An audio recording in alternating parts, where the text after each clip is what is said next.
this very special reception in the honor of our External Affairs Minister, Dr. S. Jaishankar, and to commemorate the opening of our new consulate in Manchester.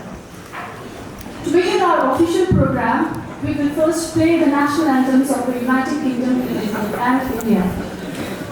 The national anthems, please.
Minister of India, Deputy Prime Minister, the Right Honourable Parliamentary Under Secretary of State, Catherine West, Deputy Mayor of Greater Manchester Combined Authority, Paul Dennett, and the High Commissioner of India to the United Kingdom, Mr. Vikram Doraiswamy, and of course the CEO of the Lancashire Cricket Club, Mr. Daniel Whitney.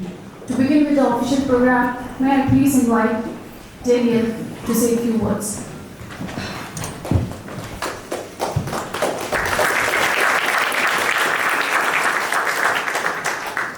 Welcome everybody, welcome esteemed guests to Emirates Old Trafford. Emirates Old Trafford is the iconic home of a 161-year-old cricket club in Lancashire Cricket Club, and we're delighted to have you here in sunny Manchester. It's always sunny in Manchester.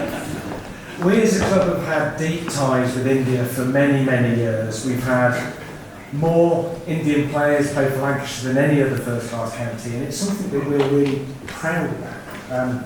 Going back to former captains, the irrepressible Farooq Engineer, who kind of reinvented how Lancashire played one-day cricket, to more recent times, Sourav Ganguly, and of course Harmanpreet Kaur as well, and more recently Washington Sundar, and recent IPL winner Venkatesh Iyer as well. So it's a big legacy that we have and something we want to continue. We've also Lancashire supplied multiple players to the Indian Premier League. Joss Butler, Phil Salt, Liam Livingstone, Luke Wood, Sophie Eccleston, Kate Cross and Tara Norris, just to name a few. And today is International Women's Day, but at Lancashire, every day is International Women's Day, and we're proud to have the most gender diverse leadership across the whole of cricket in the UK.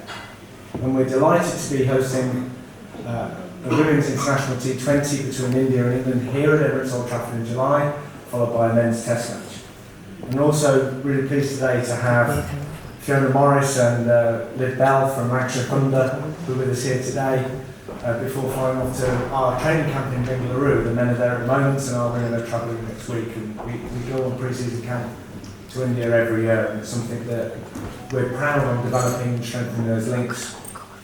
Last week, you may have seen in the press that Poppy Gustafsson, the Trade Minister, announced £100 million worth of trade deals across the UK from India in her visit to Bengaluru. But what I'm proud to tell you about is that Lancashire itself has recently announced on its own £116 million inward investment from the RPSG conglomerate based in Kolkata, and it's something that we're really excited about to kind of grow that legacy even further, grow those partnerships between Manchester and India, and now for us being partnered with the Lucknow Supergiants in the IPL is something we're really excited about. And that is inward investment straight into Manchester. And as the Deputy Prime Minister I'm sure will agree, is Greater Manchester is the beating heart of inward investment for this country, particularly for culture, tech and sport. And again, just to finish, we're absolutely proud to host you today, and we're delighted that there's now a consulate in Manchester and the official opening of that. So, welcome.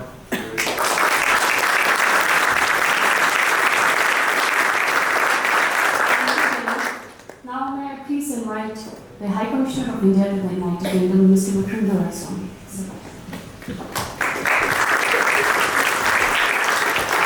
Thank you, Listen. Thank you, Daniel, for your hospitality. It's a great pleasure to be here once again at the home of cricket. As the CEO pointed out, that this is actually the real home of cricket. Never mind what people elsewhere in the UK might think.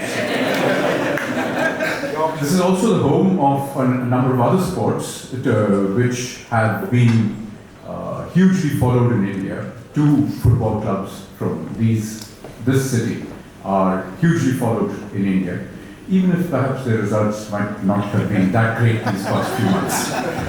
I know I support one of them, and I can tell you it's like being a Christian Scientist with appendicitis.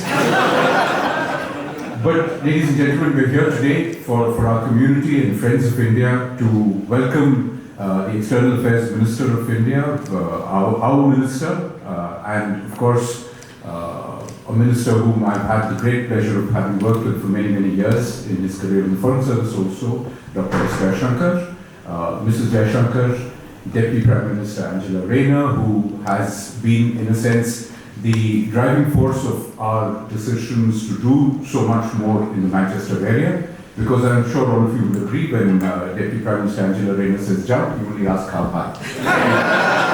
So she said jump to setting up a consulate. We've done that on International Women's Day with our first Consul General, Vishakha Yaduvanshi. As you can see,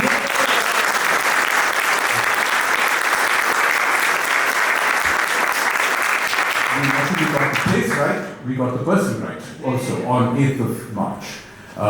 Minister Catherine West, who has been a great supporter of the India-UK partnership, even as a shadow minister, and her support in the High Commission for all of our activities is something we value and cherish. So thank you, Minister, for being here. To all of you, friends from Manchester, friends of the India-UK partnership, friends who have run the Manchester-India partnership, Simon, Joe, and others in the business community, to business people who are the beating heart of making this relationship prosper and progress, and of course the academia, Manchester University, the Graphene Centre, the high quality of research that this part of the United Kingdom contributes to global science and tech.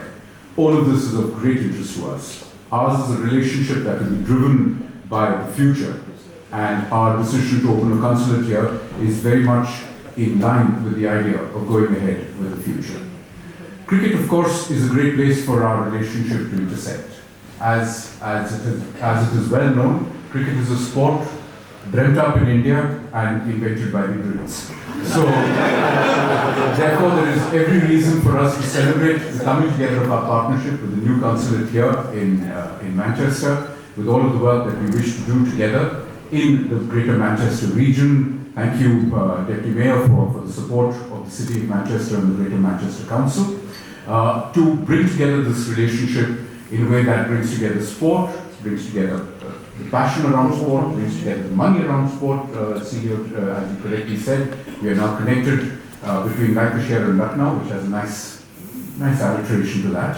And of course, with the business and the academia that we wish to drive forward. Ladies and gentlemen, as the warm-up act for my minister, let me thank you once again for everything that you do to make this relationship so much better. And I ask you to have greater energy and greater resolve, because the best is yet to come. Thank you very much.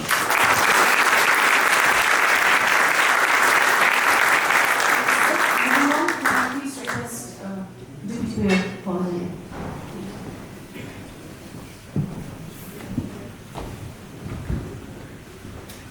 Hello everyone. On behalf of Mayor Burnham, he sends his apologies. Unfortunately, he's in the United States at this point in time, but he would have really loved to have been here with us all today. So my name is Paul Dennett. I'm the Deputy Mayor for the Greater Manchester Combined Authority. It's a huge honour and privilege to be here today at what is a really monumentous and significant event, celebrating the strong and growing relationship between Greater Manchester and India. We take deep pride in our connections with India, and we continue to strengthen those, and we continue to see that flourishing here in Greater Manchester. India remains one of the key priority markets in the Greater Manchester international strategy, demonstrating India's absolute importance to our city region, but also to our global ambitions. Recognising this, we established the Manchester-India Partnership back in 2018 to drive forward Greater Manchester's relationship with India.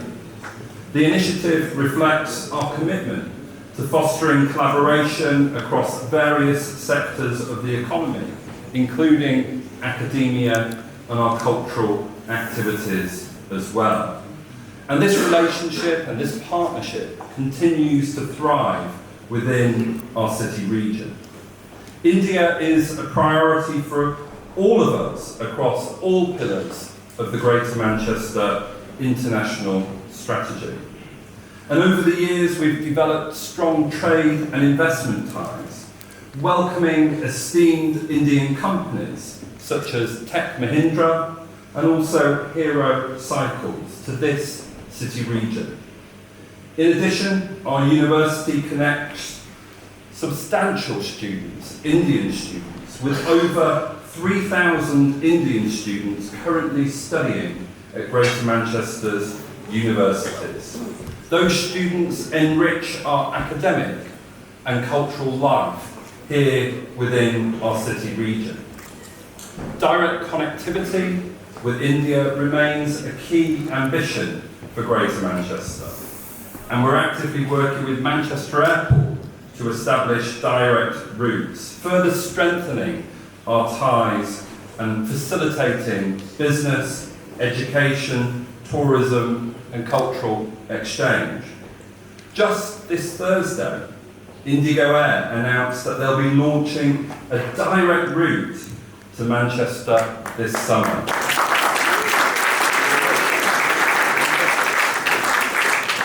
This marks a significant milestone in, I know, many people's efforts in this room today to enhance that connectivity between Greater Manchester and India. And who knows, maybe one day not too far away, we'll have an Air India flight to Mumbai.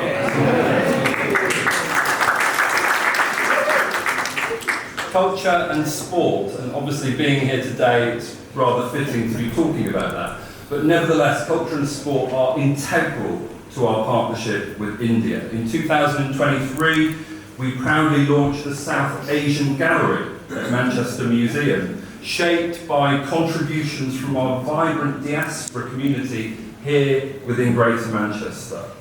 Additionally, the supporting connections between Manchester and India continue to thrive. Manchester City Football Club, their links with Mumbai City Football and Lancashire Cricket Club's upcoming hosting of the India-England women and men's games this summer build on a really rich history, including obviously the unforgettable India-Pakistan match in 2019.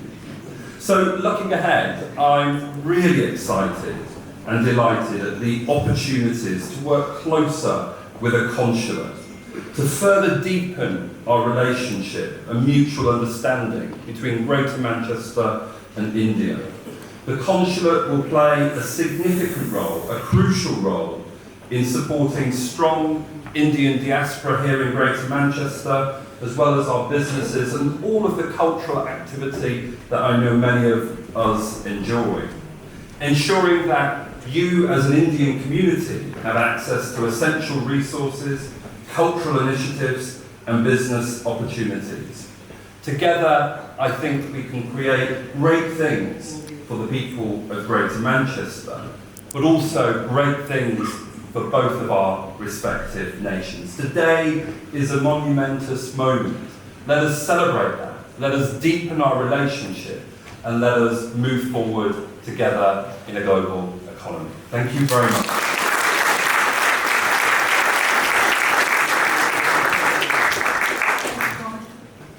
May I now please have the honour of inviting Minister Catherine West for her remarks.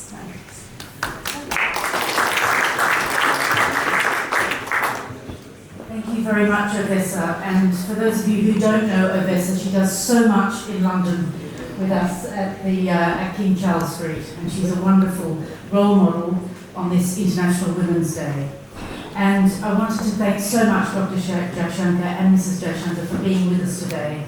And of course, my great friend, the Deputy Prime Minister, Angela Rayner, who's here. And if Angela's here, it's important. So everybody is important. And also other colleagues who I can see here as well.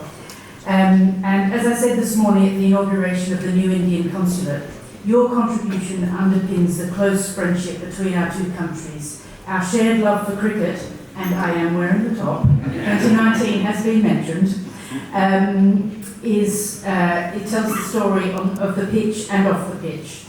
Having grown up down under, I spent many a summer's day, and as it's International Women's Day, I've been reflecting on the role that girls of my age played, which was mainly in the outfield, throwing the ball back to the boys as they bowled and batted. And I'm so glad that we have the leadership in women's cricket and in women's sport in general, which is showing the true way so that our girls of the future know that they don't have to stay in the outfield throwing the balls back. Mind you, it's a very good development for being in politics later on. And of course, I have such fond memories as well from watching cricket. Stuart Broad taking 6 wickets against India in 2014, going back a few years now. And I'm sure Dr. Jaishankar will remind me of more recent Indian victories when he speaks in a minute, though I'd rather forgotten them. But as we all know, these matches can be fiercely competitive, but they're always grounded in respect and friendship. And once again, I think politics and general civil discourse could learn a lot from sport and the discipline that goes with sport. You can make your point and you can bat and bowl, but keep within the rules and within the confines of doing things properly and being a good sports person. This summer's series between England and India, and yes, I will be back up, both for the men's fourth test and the women's T20 will be very exciting and provide a great backdrop for further strengthening our sporting ties and promoting the wonderful city and region of Lancaster and Manchester itself. We look forward to welcoming the cricket team fans for what promises to be another memorable season, and of course fingers crossed for England this time round. And I'm pleased that our cricketing bonds extend beyond the field, benefiting the economies, as Paul has said. And of course the recent India investment of 4 teams in the UK's 100 competition, which is greatly exciting. We've all seen the IPL turn into a global success story and followed so much on the modern media as well, on our Blue Sky or Twitter, whatever we follow. The 100 will undoubtedly benefit from the world-class expertise of Indian partners.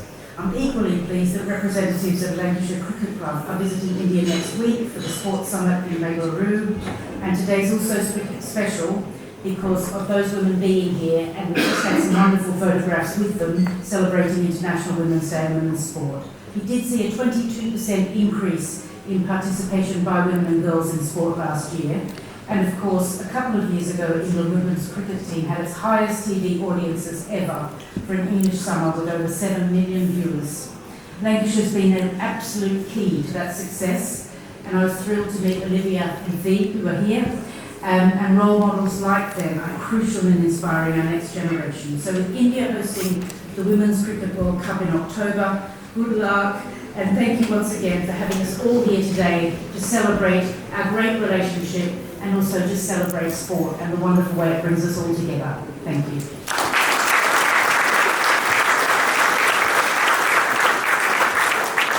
Thank you, Mr. West, for those beautiful words.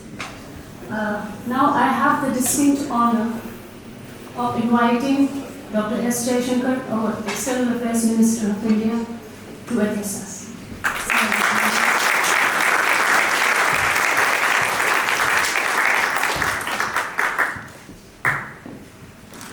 Deputy Prime Minister Angela Rayner, Minister Catherine West, Deputy Mayor, High Commissioner, our host, ladies and gentlemen. You know, I still can't believe I'm standing at Old Trafford. I don't know how many of you actually know about Brian Statham other than the fact that one of the ends is named after him. I'm a little older than some of you here, and I grew up. My first learnings of cricket were through the radio, listening to commentary about international cricket, other than occasional test matches. We had very few of them those days. Was to really listen to English county matches or follow it on the newspaper. And for me, the moment we said Old Trafford, Lancashire, the first name which came to my mind was Brian Statham. I didn't know till I came here that one of the ends was named after him. And I was even more pleased to discover that the other end was named after a person who I once, in a rapid fire was asked 5 cricketers I admired the most in the world, and Jimmy Anderson is one. Because, for me, someone who can take that load over such a long period, I'm beginning to identify with that. So it's really, wonderful to be here.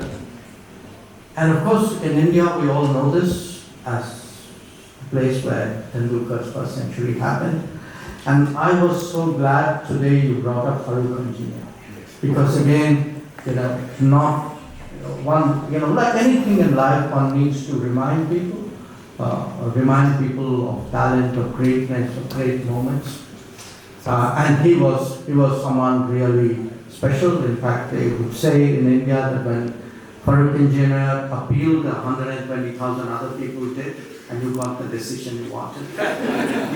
But there are many other associations really with Old Trafford. I won't talk of recent matches or Stuart Broad and India. There are some other memories there. But one of them is the World Cup in 83. And I had the pleasure some months ago of releasing the memoirs of Mahinda Ramana, who was the vice captain of that team. And many members of that 83 team turned up for that occasion. Both the book itself and the talk, the conversation that followed, there was so much one learned about what was happening on the field, in the dressing room, and it reminded me of politics. That, you wanted to know really how did that decision get to be taken? What was in people's minds when they took that particular call? And I've always been fascinated by the analogy, by the connection between sports and diplomacy, sports and politics. I think there is a discipline there, there's a diligence there, there's a creativity there, which is not dissimilar. So in many ways, I want to say, for me, it's really a great pleasure that we could follow up the formal inauguration of the consulate today by coming here to Old Trafford to celebrate it. My visit, this is my first visit to Manchester, would have been incomplete without coming to work. So I want to say that. Now, a few words about the consulate, which is the real business. So, you know, there are three big priorities of the Modi government. And in an interesting way, they intersect in the establishment of the consulate.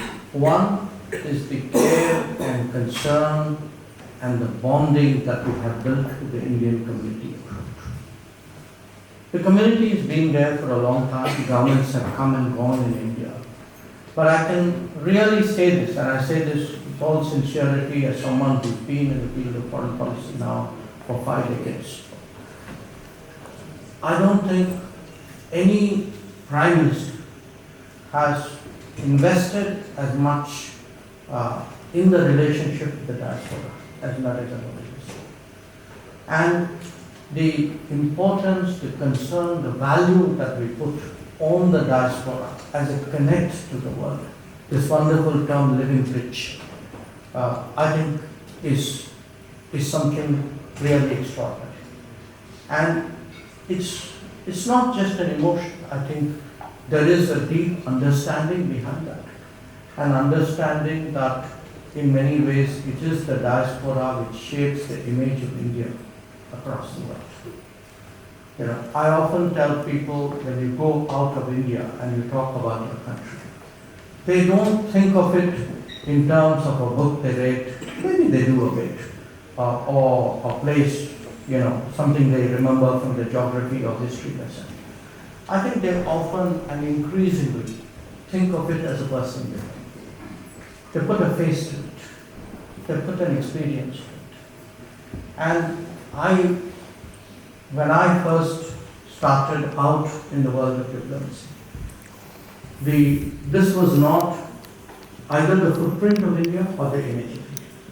And I believe there's a connection between it. And when I see this relationship in particular, I really today want to applaud the contribution of the Indian community to building the relationship.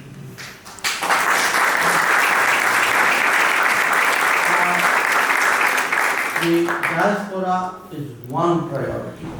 The other thinking has really been in the field of trade. That trade in a larger sense, you know, trade, technology, exchanges of people. That we today understand the importance of globalizing. We are not always happy at the terms of globalization. We would like to make it fairer. But at the end of the day, for us, the world is more full of opportunities than of challenges.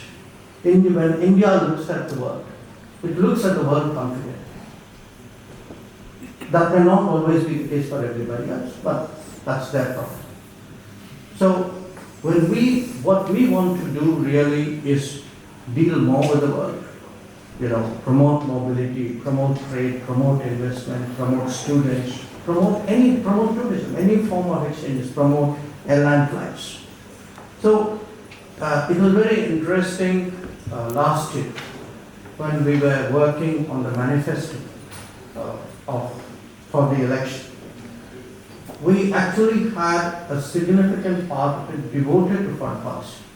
And in fact, a very explicit mention that we would increase the number of consulates and embassies across the world. So, in many ways, today's function is a promise that we have delivered not just to the community, but a promise that we have delivered to ourselves, that we will build a more globalized India, we will build a more connected India, we will build an India which values the contribution that the Indian community abroad can make. The third trend, the intersection between the three, the diaspora, the trade, is actually our relationship with India. That it is a relationship rooted in history. That history is a very complex history, all of you understand that. But I think in any heritage, the smart, sensible people, in any relationship, it applies to interpersonal relations as well. every big, deep, important relationship is a mixed one.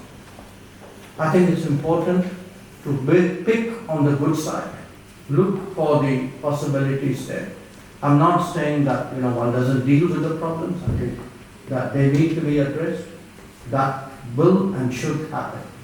But overall, I think when we look at the relationship with the United Kingdom, it is a relationship that we believe has immense potential actually to grow, to deepen. In fact, when we see the direction of the world today, I would say that the case for deepening these ties gets stronger, not weaker. And one current expression of that is the sort of accelerated effort that we are putting in the free trade agreement. So we've just had a round of discussions with Minister Reynolds when he was in India, because I think the first after the government came, the Starmer government came to power in the UK. And I am today cautiously optimistic about the prospects. I'm cautious about everything in public, so I think please use the other word as the operative one. So I do think when we consider geopolitics, consider relationships, consider who are and will be our key partners in the coming days, give the due weightage to trade, to other forms of exchanges, and then factor in the difference that the diaspora can make, I think A plus B plus C leads to the consulate in Manchester. Now, in Manchester, of course, we see very much, there's already a very fertile ground to build this relationship further. I think the Manchester-India partnership has done well over the last decade. I applaud those who have led it and given it shape. The community itself has grown in numbers. I know that there are some big investments here by Indian companies, as indeed there are by Indian community, people of Indian origin here. Growing number of students. I know some universities in particular have a certain, I would say, connect with Indians, Indian students and Indian businesses. We would like to see that group. I would even go to say that we would like universities from here, and Deputy PM, I'm looking at you as I say that. I would like universities from here to actually find ways of setting up a campus or find other ways of collaborating by setting up a presence in India. That is today possible under our new education policy. We're beginning to get some traction. A few universities have come in. And I think if we have Indian students here and a university from Manchester in India, I cannot think of a better way really of connecting up there. So this time I give you an ask. So I have delivered almost on the two asks which you made, which was the consulate and the flight. So I assure you that the university will be an even greater reason to really strengthen our ties. Finally, we all know today is International Women's Day. And again, my thoughts go to sports and women. We have two wonderful sports people today with us, Olivia and Fee. I was very pleased to meet them. I think we got a very nice picture up there on the cricketing field. But I also would want all of you to appreciate that when we talk about changes in India, both sports and, I would say gender, women issues are also changing in India, and sometimes they're changing together. I had spoken during the inauguration of the consulate about some of the campaigns which were launched, including about girls' education in India. Two other campaigns which have actually got enormous traction in the last decade. One is something called Khelo India, which is like a sports initiative to encourage students and young people, to get out of their classrooms and workplaces and get physically more active and do that. And the second is Fitness India, Fit India, which is, it doesn't, it's not just young people who need to be fit, everybody needs to be fit. And we have a Prime Minister who obviously sets the example himself. So we've seen really these campaigns take root. But what these campaigns, like any campaign, it requires iconic figures to lead. And it's, I think, been very heartening in very inspirational, that many of them actually have been our women sports persons. They could be a badminton star, they could be a cricket captain, and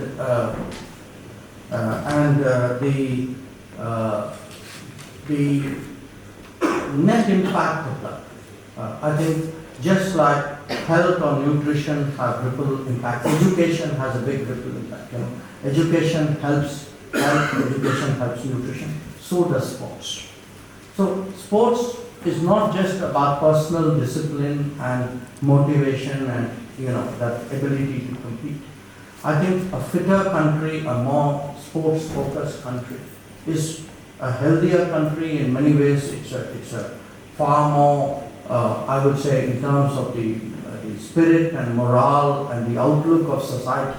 I think it makes a very big difference. So, on continuing that train of thought on International Women's Day, I've spoken about the social campaigns we have launched. But if one looks today, even in the business world, we in India we give these small loans to people. These are unsecured loans to help them start a business. It runs really to tens of millions of beneficiaries, and I think about 70% of them are actually given to women. And it's astonishing today how good the repayment numbers are for these unsecured loans that we give. We give loans even to street vendors. And it's very, I think there's a lesson in that, which is when actually a government trusts people, the people live up to that trust. And sometimes maybe, we need to be less cynical about economic policies and much more social and much more, I would say, emotionally invested in how we want to build our country. We see the change as well in the parliament. We legislated 2 years before that 1/3 of the seats in our elected legislatures, directly elected legislatures, would be for women. And we regard that as a very important step in giving them a voice in national policy making. We have seen the entry of women in the armed forces. That again has, what would be, and today it's so common to see, I think people have even stopped commenting on that. We have even seen, in fact, a greater participation for women in house ownership, when we do social housing. And in the last decade, we've done 40 million houses. So, and it's again part of the SOP for housing that the woman of the house is an equal owner in the ownership of the house. So there is a lot that is happening in India. Some of it also gets reflected in our relationships abroad. One of the developments with respect to the UK, incidentally, is we set up centers to help those in difficulties. It is called Pravasi Bharatiya Sahayata Kendras. And the first one which we are doing actually in this part of the world is in the UK. I think we are officially inaugurating it today or maybe by saying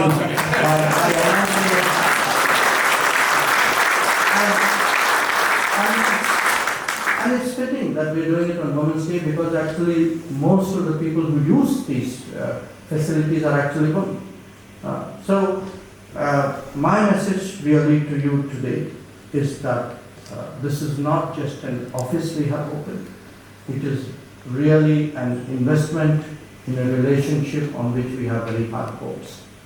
It is an expression today of the value in which we hold the Indian community. It reflects our desire to serve the community better. We hope it will become a magnet to connect India and Manchester and the Greater Manchester region more deeply. We certainly hope that it would spur more trade and investment and education and technology related activities. And most of all, we know that it will be an important step in a deeper partnership with the United Kingdom. So I thank you all again today for joining us on this occasion. And I'm confident we'll have wonderful matches, both women's and men's, in July this year. I have to find some reason to try to come back at that time. I'll do my best. It's not always been easy. But yes. So I'm counting on that's perhaps my second last. Thank you very much.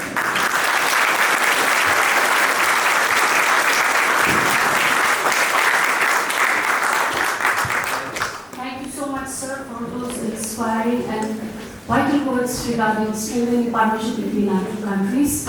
Ladies and gentlemen, last but not the least, as we celebrate the opening of the new consulate in Manchester, and of course in the spirit of progress and equality, and on the International Women's Day, which is officially today, but unofficially every day, as mentioned by Daniel.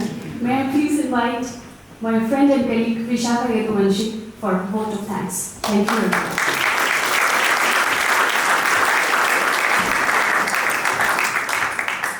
Thank you, Lisa. Very good afternoon, everyone. It's indeed a beautiful afternoon today. And thank you, Lisa. It's lovely to find a friend here when you arrive for work and open a new office. She's an amazing woman. And let us, I want to celebrate more of us like her. And wish you a very, very happy International Women's Day. Now, kindly allow me to extend a vote of thanks very quickly. Honorable External Affairs Minister of India, Dr. S. Jaishankar, Right Honorable Deputy Prime Minister of the UK, Angela Rayner, Parliamentary Secretary of State, Catherine West, Deputy Mayor, Paul Dennett, High Commissioner of India to the UK, Mr. Vikram Doraiswamy, CEO of Lancashire Cricket Club, Junior, esteemed dignitaries, distinguished guests, colleagues, and friends. It is both a privilege and a pleasure to extend my heartfelt gratitude on this momentous occasion of the inauguration of the Indian Consulate, a milestone in India-UK relations. At the outset, I express my deepest gratitude to Honorable External Affairs Minister of India for his inspiring leadership and for gracing this occasion with his presence. Sir, your guidance continues to strengthen our diplomatic outreach and strategic partnership between India and the UK. I am equally honored to extend my sincere gratitude to Right Honourable Deputy Prime Minister of the UK for joining us today. Wish you a very happy Women's Day once again. Your presence underlines the deep-rooted and ever-evolving partnership between our two countries, built on shared history, mutual respect, and a vision for a prosperous future. A special thanks to all our distinguished guests, members of diplomatic corps and Indian diaspora, whose unwavering support and enthusiasm are the pillars of our strong partnership. On a personal note, standing here in the UK again brings back fond memories of my stint in London and Oxford. I recall a professor once saying that diplomacy is not about changing minds overnight, but about building bridges that stand the test of time. This new consulate is one such bridge, ensuring stronger collaboration between our nations. Interestingly, I'd like to share with all of you, my first visit to Manchester was on the same date in 2018, dragged along by my husband, who's a die-hard United fan.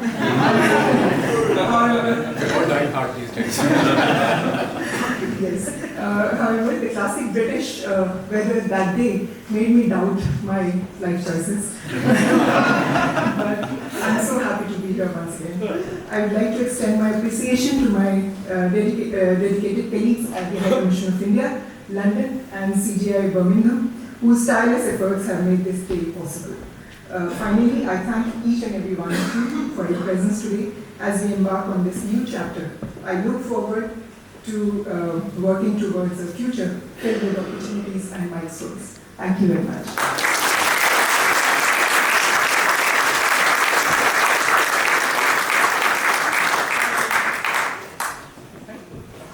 So with that, we conclude the official part of the reception. Ladies and gentlemen, please enjoy the reception. Thank you. Thank you so much.